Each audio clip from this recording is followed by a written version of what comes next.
Pengeluaran minyak mentah Malaysia kini dianggarkan hanya sekitar 350,000 tong sehari berbanding 700,000 pada era 1990-an dan awal 2000-an.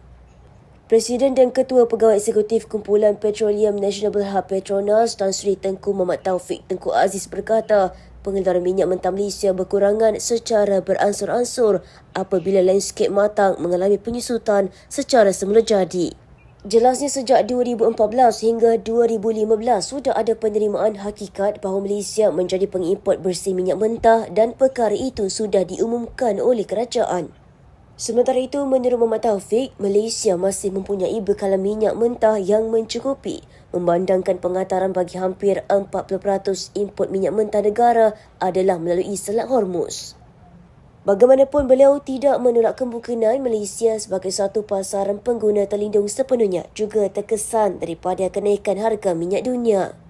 Beliau berkata demikian ketika menjadi tetamu dalam program bicara naratif khas mendepani cabaran krisis tenaga global di saluran TV1 Radio Televisyen Malaysia malam Jumaat.